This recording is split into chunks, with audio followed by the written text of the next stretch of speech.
And welcome back to John Bachman Now. I'm Tom Basili in for John Bachman. Before the break, we listened to Senator Marsha Blackburn's speech on fighting for free speech at home and around the world. Joining us now to get their reaction, political commentator Antonia Okafor-Cover and Stacy Washington, host of Stacy on the Right on Sirius XM. She's also the co-chair of Project 21. All right, Stacy, to you first. I thought this was pretty hard hitting for Marsha Blackburn, going after and saying that big tech is aiding and abetting the Communist Party of China. Your thoughts on her remarks?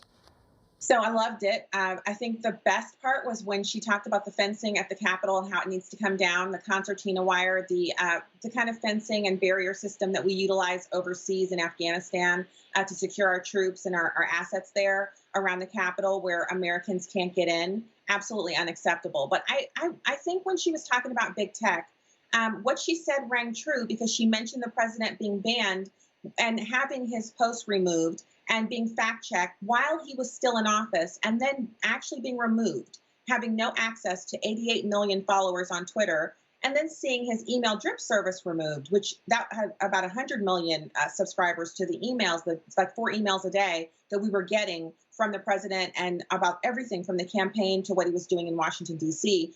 And so that kind of censorship points to fear. And when I see people trying to shut others down for their viewpoint, it's because the truth is being told and it doesn't fit into the narrative. So Marsha Blackburn was spot on today. I loved her comments, and I hope to hear more from her to be a counterweight towards the awful things that we hear from Liz Cheney. We need Marsha Blackburn. We need more of her, less of Liz Cheney.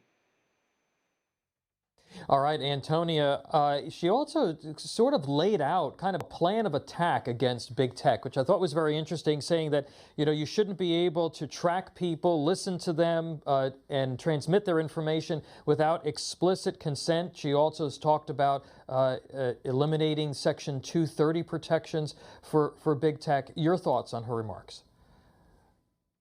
Yeah, well, first, wow, what a fiery speech for a fiery woman. I know a lot of conservative women who look up to Senator Blackburn. And because of speeches like this one, she's absolutely right when it comes to big tech. She's absolutely right about China, of course, and the fact that, I studied foreign policy in my college years, and even a decade ago, I'm aging myself right now, that was the biggest takeaway is that China is focusing on soft power. And that's what she was warning against with these Confucius institutes, is that we have to be very careful that soft power is a powerful thing. And America has led for many years, but China is trying to get right up on USA. And we have to make sure that we aren't influencing the next generation in a way that goes against our freedom principles. Yeah, and let's remember, during the Trump administration, they did a study that showed that America's universities were accepting billions of dollars from the Communist Chinese and other forces overseas. Antonia and Stacy, thank you again for your insights. Appreciate it. Coming up, more of John Bachman Now when we come back.